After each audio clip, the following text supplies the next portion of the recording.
पवित्र दैवी गुण धारण किए हुए। मीठे बच्चे, हाँ जी बाबा, तुम अभी बिल्कुल ही सड़क किनारे पर खड़े हो। तुम्हें अब इस पार से उस पार जाना है। घर जाने के लिए तुम्हें तैयारी करनी है। प्रश्न, कौन सी एक बात याद रखो तो अवस्था अचल और अडोल बन जाएगी? उत्तर, पास्ट इज पास्ट। बीती का चिंतन नहीं करना है, आगे बढ़ते जाना है। सदा एक की तरफ देखते रहो तो अवस्था अचल अडोल हो जाएगी। कहाँ देखना है? एक की तरफ, माना उसकी शिक्षा के ऊपर। तुमने अब कलयुग की हद छोड़ दी है, फिर पिछाड़ी की ओर क्यों देखते हो? उसमें बुद्धि जरा भी न जाए। यही है तुम्हारी सूक्ष्म पढ़ाई सद्गति के लिए। ओम शांति। दिन बदलते जाते हैं, टाइम पास हो जाता है। विचार करो, सतयुग से लेकर टाइम पास होते होते अभी देखो कहाँ आकर पड़े हो। कहाँ आ गए थे? कलयुग में आ गए। अभी संगम हो गया तो कलयुग के भी किनारे पर खड़े हो। संगम, कलयुग खत्म होना है, स्वर्ग आना है। तो अभी देखो क्या हुआ, कलयुग के किनारे पर खड़े हो गए हो। यो सतयुग, त्रेता, द्वापर, कलयुग का चित्र जिसके मॉडल्स है ना, सृष्टि तो बड़ी लंबी चौड़ी है, उसके मॉडल रूपों को बच्चों ने जान लिया है। आगे ये पता नहीं था कि अब कलयुग पूरा होता है। मालूम था?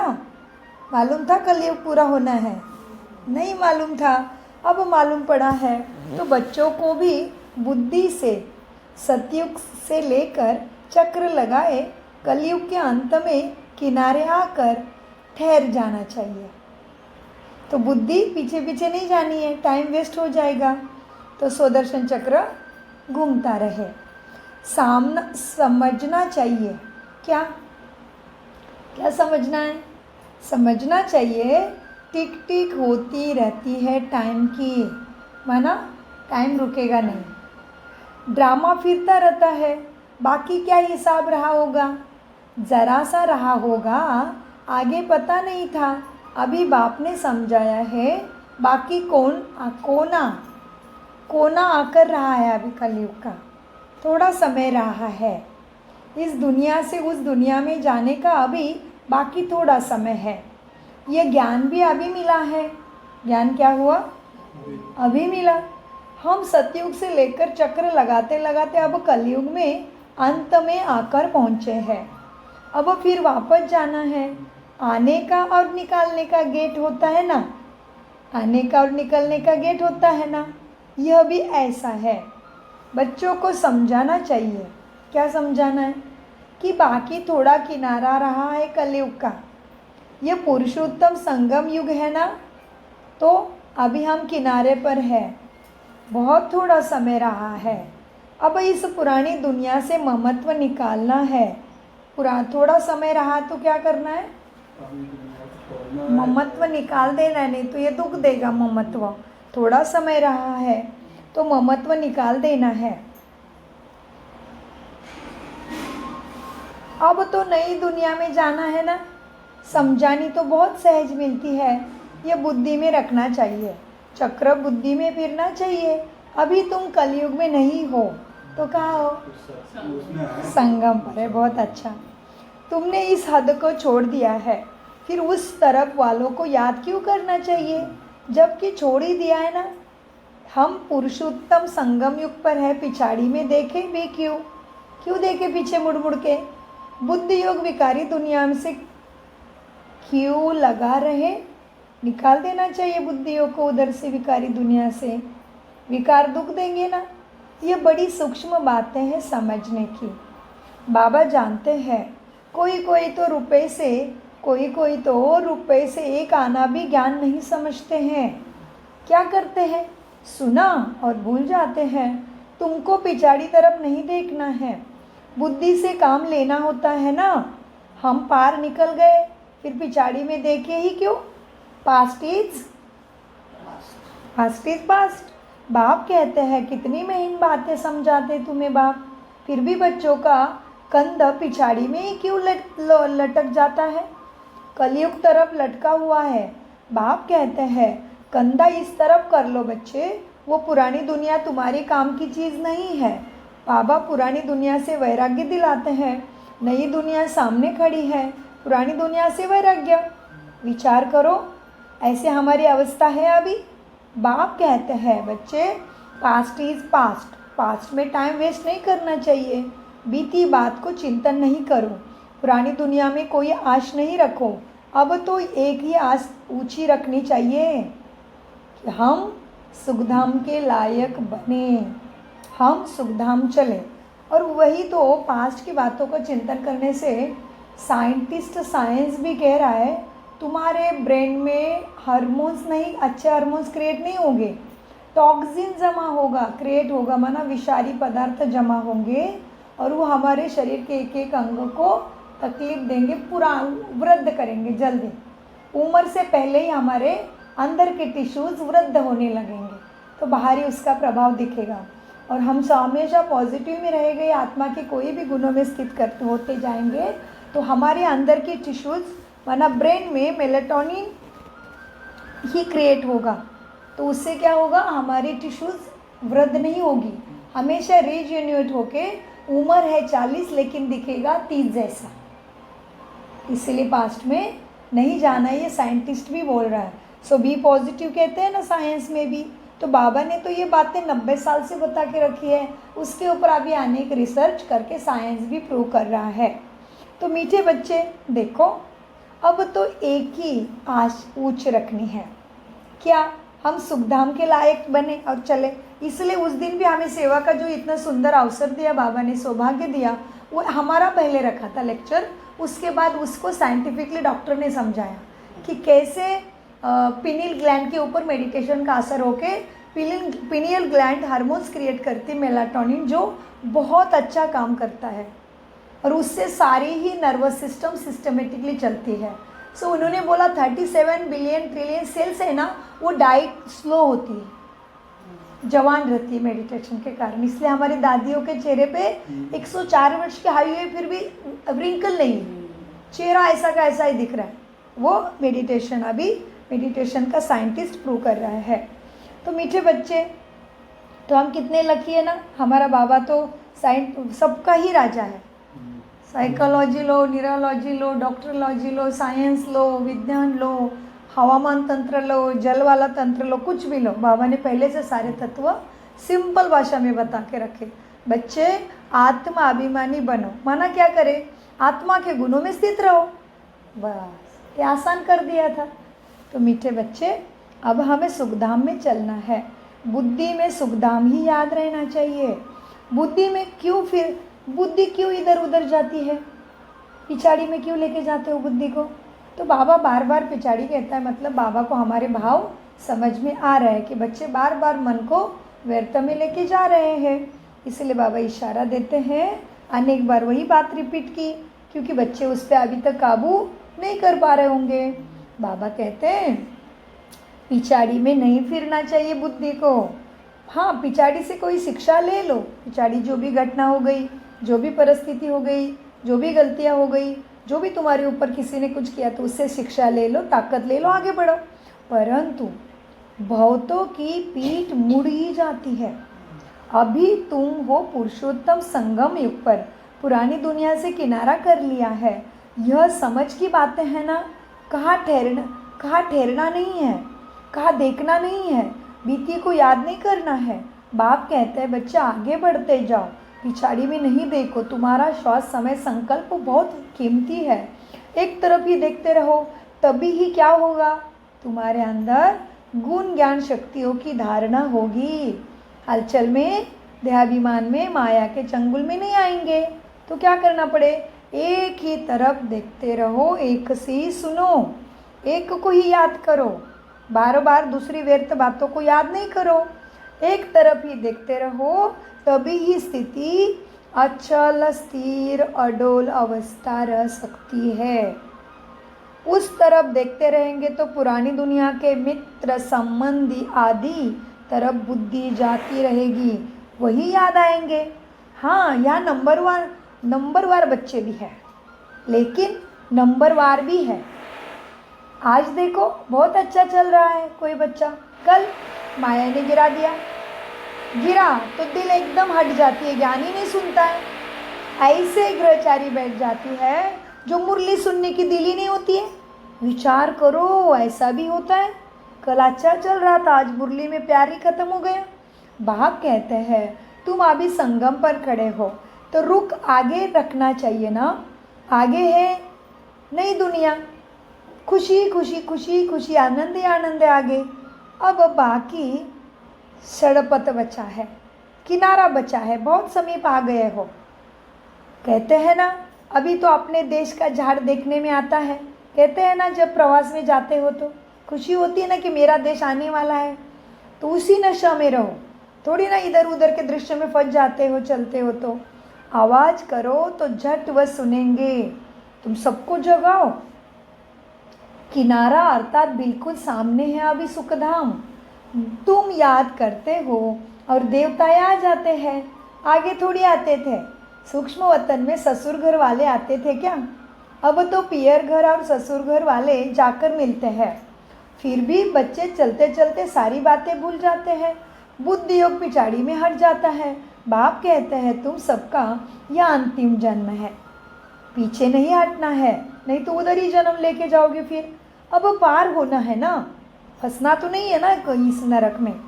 इस तरफ से उस तरफ जाना है तो बुद्धि वहाँ लगी रहे।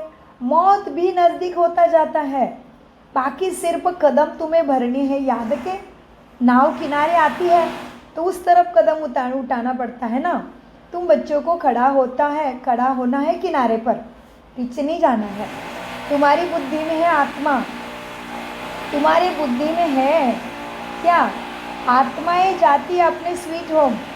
ये याद रहने से भी खुशी तुमको अचल अडोल बना देगी। ये विचार मंथन करते रहना है।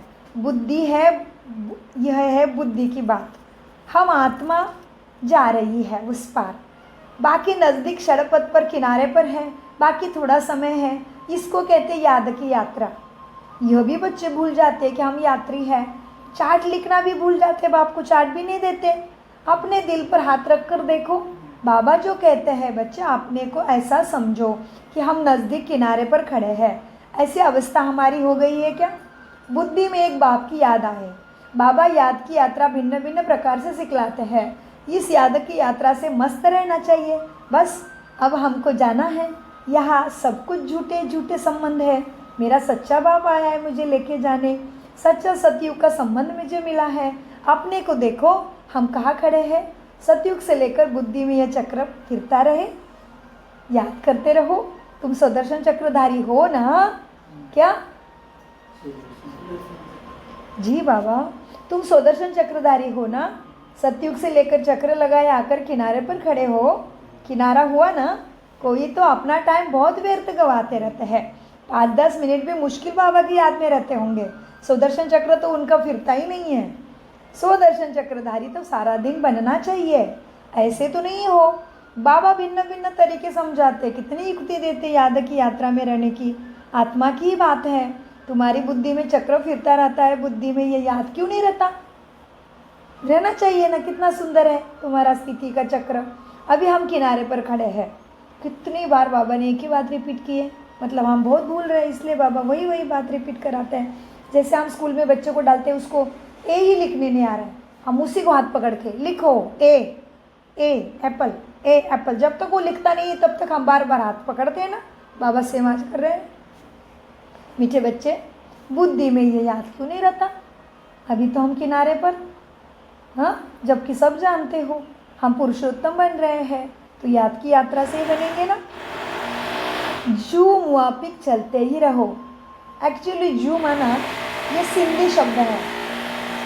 जू सिंधी शब्द है। वो पानी का एक राट रहता है, वो घूमता रहता है। पानी आता है ऊपर कुएं से, वो पादली इधर गिराती, पानी फिर जाता है। वो धीरे धीरे ऐसा चक्का घूमता रहता है, ऐसा सिंधी में है। पहले कोई चक्का रहता था वेल पे, कुएं के ऊपर, जो पानी धीरे धीरे ऊपर खींचता है। पानी फिर उसका, वो कोई खड़ा है, वो पानी लेता है, डालता है, फिर वो नीचे चला जाता है, फिर वो लाता, वो चलता ही रहता है। वैसे ये ड्रामा भी कैसा है? जो निर्वापिक चलता रहता है। क्यों नहीं ये प्रैक्टिस करते हो? क्यों नहीं चक्र बुद्धि में आता है? ये सुदर्शन चक्र है ना, बाबा शुरू से लेकर सारा चक्र तुम्हें समझाते हैं। तुम्हारी बुद्धि सारा चक्र लगा है, आकर किनारे खड़ी हो रहनी चाहिए और कोई भी बाहर का वातावरण झंझट न रहे। दिन प्रतिदिन तुम बच्चों को साइलेंस में ही जाना है। अंडरलाइन क्या करना है? साइलेंस में आत्माभिमानी स्थिति, परमधाम की स्थिति, अशरीरी स्थिति में रहना है। दिन प्रतिदिन तुम बच्चों को साइलेंस में ही जाना है। टाइम वेस्ट नहीं गंवाना है। पुरानी दुनिया को छोड़ नए संबंध में अपनी बुद्धि योग लगाना है। लगाओ अपनी बुद्धि योग नई दुनिया की तरफ लगाओ। योग नहीं लगाएंगे तो पाप कैसे कटेंगे? तुम जानते हो ये दुनिया ही खत्म होनी है। इसका मॉडल कितना छोटा है, 5000 वर्ष है। 5000 वर्ष की दुनिया है ये। अजमेर में स्वर्ग का मॉडल है, परंतु किसी को स्वर्ग याद आएगा क्या? मॉडल देख के कुछ भी नहीं समझते।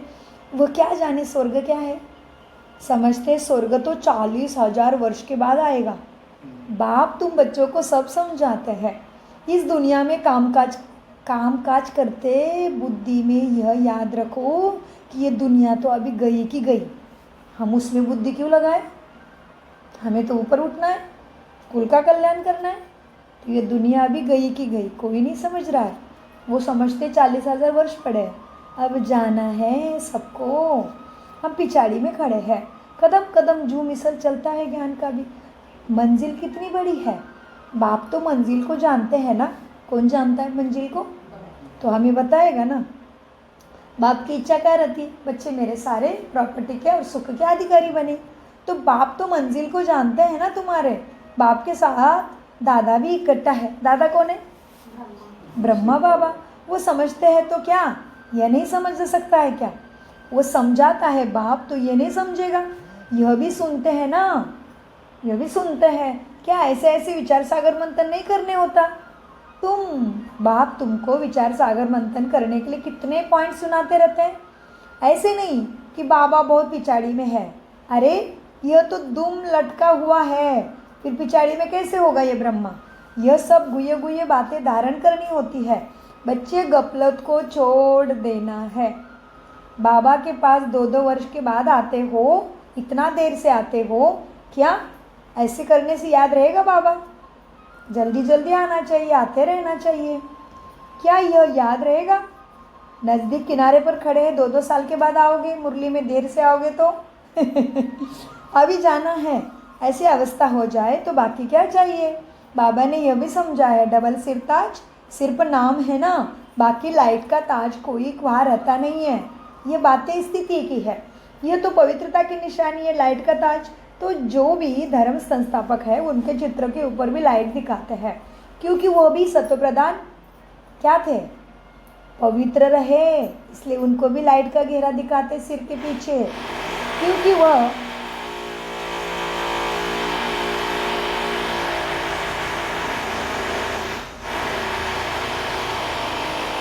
वो वाइसनेस सत्व प्रदान है।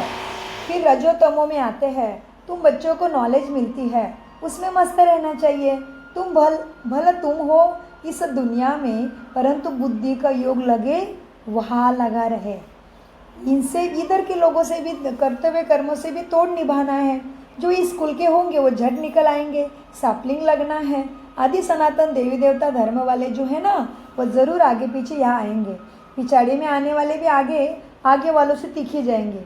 ये पिछाड़ी तक का होता रहेगा, तो हम तीखे जा रहे हैं। वो पुरानी से तीखे कदम बढ़ाएंगे। सारा इम्तिहान याद की यात्रा का है। भला देरी से आए हैं, याद की यात्रा में लग जाए और बस आगे चले जाएंगे, और सब धंधा दौरी छोड़ इस यात्रा में बैठ जाएंगे।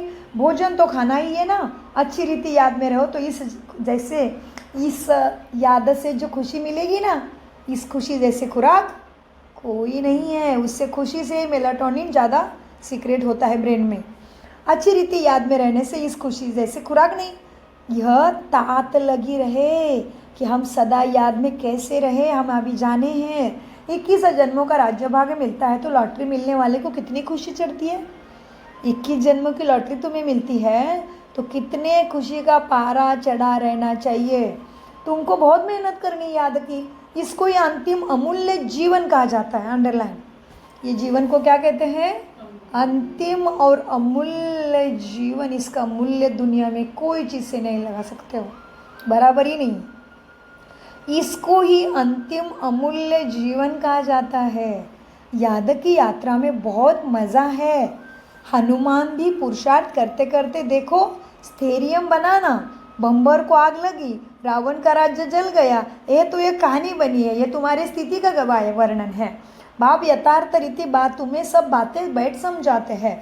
रावण राज्य खलास हो जाएगा। स्थैर्य बुद्धि को कहा, इसको स्थैर्य बुद्धि तुम्हारे स्थिति को कहा जाता है। बस अब हम किनारे पर खड़े हैं, हम जा रहे हैं। इस याद में रहने का पुरुषार्थ करो तो खुशी का पारा चढ़ा ही रहेगा। आयु भी तुम्हारी योग बल से बढ़ती जाती है। तुम अभी दैवी गुण धारण करते हो, फिर ये तुम्हारे दैवी गुण आधे कल्प तुम्हें सुख शांति देने के लिए तुम्हारे साथ ही चलते हैं। इस एक जन्म में तुम इतना पुरुषार्थ करते हो जो तुम आगे जाकर ये लक्ष्मी नारायण जैसे सुखी समृद्ध बनते हो। तो इतना पुरुषार्थ करना चाहिए, इसमें गफलत व टाइम वेस्ट नहीं करना चाहिए। जो करेगा पाएगा। बाकी शिक्षा बाप देते रहते हैं, तुम समझते हो कल्प कल्प हम विश्व के मालिक बनते हैं। इतने थोड़े टाइम में इतना कमाल कर देते हैं, सारी दुनिया को चेंज कर देते हैं। सारी दुनिया सुखमय सुंदर संसार बन जाता है। बाप के लिए कोई बड़ी बात नहीं है। कल्प कल्प बाप करते हैं, तुम्हें पुरुषार्थ करना है। बाप समझाते, बच्चे चलते फिरते खाते पीते अपना बुद्धि योग कहाँ लगाना है? बाप में लगा के रखो। ये गुप्त बात बच्चों को ही बाप बैठ समझाते हैं। अपनी अवस्था को अच्छी रीति जमाते रहो, नहीं तो ऊंचा पद नहीं पाएंगे, पाप भी नहीं कटेंगे। तुम बच्चे नंबरवार पुरुषार्थ अनुसार मेहनत करते हो, समझते हो। अभी तो हम किनारे पर खड़े हैं, पिछाड़ी में हम क्यों देखें, हम आगे कदम बढ़ाते रहते। इसमें अंतर्मुखता बहुत चाहिए। क्या चाहिए इसमें? दो तीन पॉइंट इतने पावरफुल आए हैं, उसको दिन भर चिंतन करो। और उसकी गहराई नहीं समझ में आइए तो सूक्ष्मोत्तन में जाओ, ब्रह्मा बाबा को देखो, अव्यक्त बाबा को देखो, ज्ञानेश्वरी मम्मा को बुलाओ, मम्मा के सामने बैठ जाओ, बोलो मम्मा मुझे इसकी गहराई बता, जो मेरे संस्कारों में उतर जाइए बातें। तो क्या कहा बाबा ने इसमें? अंतर्मुखता। क्या अंतर्मुखता बहुत चाहिए। मतलब अंतर्मुखता मतलब मन बुद्धि संस्कारों पे केवल आत्मिक ज्ञान गुण शक्तियों का साम्राज्य रहे। कोई भी परिस्थिति मुझे बाहर मुक्ता में लाके हलचल में नहीं लाए। मन बुद्धि संस्कार अंदर है, उसी में किसी गुण में रमन करते रहो। बाहर का चालू रहता ही जाएगा, बाहर का चालू रहता ही जाएगा। क्योंकि किनारे पे खड़े हैं तो चुकतू होने के लिए कुछ भी सामने आ सकता है। तुम अंतर्मुखता के गुफा में खुशी मनाते चलो। इसमें अंतर्मुखता बहुत चाहिए। इसलिए कछुओं का मिसाल भी है ना। यह मिसाल आदि सब तुम्हारे लिए है। कछुआ कैसे करता है? पत्थर जैसा अपना शरीर बनाता है, खतरा उसका कोई बिगाड़ नहीं सकता। समय पे काम है तो कर्मेंद्रिय के द्वारा चलने लगता है, समय नहीं काम नहीं है तो अपने कर्मेंद्रिय सारे हाथ पैर समेट के चुप बैठ जाता है, जो उसका कोई कुछ बिगाड़ भी नहीं सकता, पत्थर बन जाता है। यह मिसाल तुम्हारे अंतर्मुखता के स्थिति का है। इसलिए मंदिरों में भी कछुआ दिखाते हैं, इसलिए कछुए का भी मिसाल है। ये मिसाल आदि सब तुम्हारे लिए है। सन्यासी तो है ही अटे योगी, वह तो राजयोग सिखला ना सके। अंडरलाइन। तुम कहो मेरा धर्म गुरु सबसे श्रेष्ठ है, तुम्हें कोई राजाओं का राजा बनने की हिम्मत रखता ही नहीं है। तुम्हें कोई सदगति, कितना भी ऋषि मुनि साधु संत तपस्वी हो, तुम्हें सदगति सत्यम शिवम सुंदरम बाप के सिवाय कोई दे नहीं सकता। वो लोग राजयोग सिखला ना सके, वो लोग सुनते हैं तो समझते हैं ये लोग हमारी इंसल्ट करते हैं। इसलिए यह भी युक्ति से लिखना चाहिए। बाप बिगर राजयोग कोई सिखला ना सके, इनडायरेक्ट बोला जाता है ना, तो ख्याल ना हो, युक्ति से चलना होता है। तुम बच्चों को ज्ञान तो सबको देना है। जो सर्प भी मरे लाठी बाना टूटे, इतना युक्ति से तुम्हें चलना है। और धर्मों के बच्चों को भी ज्ञान देना है। कि परमात्मा ही सद्गति कराता है। तो बहुत युक्ति से चलना है। कैसे युक्ति? सर्प भी मरे, लाठी बा न टूटे। देखो, कुटुंब परिवार आदि सबसे प्रीत भी रखो, परंतु बुद्धि का योग बाप से लगाना है। बुद्धि उसमें नहीं फंसानी है। तुम जानते हो हम एक की मत पर है ना, यह है देवता बनने की मत। इसको ही अद्भुत मत कहा जाता है। बच्चों को देवता बनना है ना, बनना है कि नहीं बनना है? बताओ, देवता बनना है कि आसुर बनना है? बच्चों को देवता बनना है ना। कितना बार तुम बने हो? अनेक बार बने हो, तो अभी भी बन रहे हो। तो बाबा की श्रीमत पर चलो। अभी तुम कहाँ खड़े हो? बहुत अच्छा, तुम संगम पर खड़े हो। यह अंतिम जन्म है, अब तो जाना है। पिछाड़ी में क्या देखना है? देखते हुए फिरते अपनी अवस्था अडोलता में तुम खड़े रहो। सबके बीच में रहो, सबके साथ निभाओ भले, लेकिन बुद्धि योग बाप के ज्ञान में रहे। मंजिल को नहीं भूलना है। तुम ही महावीर हो जो माया पर गुप्त विजय पाते हो। अभी तुम समझते हो हार और जीत का ये चक्र फिरता रहता है। कितना वंडरफुल ज्ञान है ये, किसी को नहीं पता तुम्हारे सिवाय। कितना वंडरफुल ज्ञान है बाबा का। ये पता था क्या? अपने को बिंदी समझना है, इतनी छोटी सी बिंदी जो सारा पार्ट उसके अंदर नोंदा हुआ है 5000 वर्ष का, जो फिरता ही रहता है। बहुत कमाल के और वंडरफुल बातें बाबा तुम्हें समझाते हैं ना। कितना वंडरफुल ज्ञान है, कितना वंडरफुल तुम पार्ट निभा रहे हो। वंडर कह छोड़ देना पड़ता है, फिर उनको ना लगने दो तीर। ये कैसा इनका वंडर है। हाँ, सच में वंडरफुल है। बताओ आपको कैसे? क्योंकि पहले भी इस देश में या राज्यों में बहुत लड़ाई हुई, बहुत पीड़ा हुई, और वो पीड़ा आसानी से ख़त्म नहीं हुई। 1936 में जब भगवान धरती पे आए ना, भारत भूमि पे पहले, तो वहाँ से वाइब्रेशन फैलना शुरू हो गए। ठीक है, तो तभी अंग्रेज़ों ने पूरा राज्य हमारा लपेट लिया था। दुख में बहुत बार कोशिश कर चुके थे आने को महात्मा ने, लेकिन अंग्रेज हटे नहीं थे। जैसे बाबा की प्रवेशता हो गई वाइब्रेशन से, उनको फिर धीरे धीरे जो आगे वाली आत्मा है उनको शक्ति मिलती गई, और फिर अपना देश धीरे धीरे दुश्मनों से मुक्त हो गया। अभी सेम काम, क्रोध, लोभ, मोह, अहंकार के भी जो महाभूत भारत को ज़्यादा ही लूट के बैठे हैं। भारत की अवस्था बहुत दूसरे देशों से भी बुरी हो रही थी। धीरे धीरे मोदी जैसा भारतीय राज्य गद्दी पे बैठा, और देश में, पूरे विश्व में धीरे धीरे अपना स्थान, उसने अपने देश का स्थान बन गया।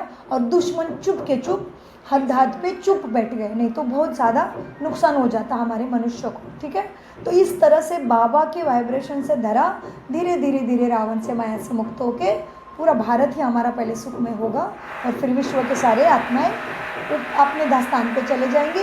भारत भूमि वहाँ कुछ भी नहीं होगा, और इस तरह से हमारी जीत होके इस धरा पे क्या होगा? सतयुग शुरू हुआ कि हुआ। तो कितना सूक्ष्म है और कितना वंडरफुल है। तो ऐसी चीज़ को हम कैसे छोड़े जो हमारे गुप्त वाइब्रेशन ही सारा खेल करते हैं, और हमारे याद के वजह से हमें फिर इतना ऊंचा पद मिलता है। क्योंकि भगवान के दरबार में देर है, अंधेर नहीं है। असत्य की नाव, सत्य की नाव हिलेगी डुलेगी, लेकिन डूबेगी तो उस नाव में हम बैठे हो। तो हम कितने भाग्यशाली हो गए। तो हम कैसे बाबा की बातों को भूल सकते हैं? नहीं भूलना है ना। अच्छा, वंडर है ना। मीठे मीठे से खिलते बच्चों प्रति माता पिता बाप दादा का याद, प्यारा और गुड मॉर्निंग। रुहानी बाप की रुहानी बच्चों को नमस्ते। हम रुहानी बच्चों की रुहानी बाप दादा को याद, प्यार, गुड मॉर्निंग और नमस्ते। हम हैं सचमुच आत्माभिमानी, ज्ञान से सब समझते, धारण करते। हम हैं आत्माभिमानी स्थिति से सत्य ज्ञान को समझते, धारण करते और कराते। माना चारों सब्जेक्ट में हम अच्छे से अच्छा पुरुषार्थ कर रहे हैं। धारणा, पिछाड़ी मुड़कर नहीं देखना है, किसी भी बात में ठहर नहीं जाना, एक बाप की तरफ ही देखना है। अपनी अवस्था एक रस बनानी, बुद्धि में याद रखना है कि अभी हम किनारे पर खड़े हैं, घर जाना है। गफलत नहीं करनी है, गफलत करना छोड़ देना है। अपनी अवस्था जमाने की गुप्त मेहनत तुम्हें करना है। वरदान, सर्व के दिल का प्यार प्राप्त करने के लिए न्यारे और प्यारे निसंकल्प भव।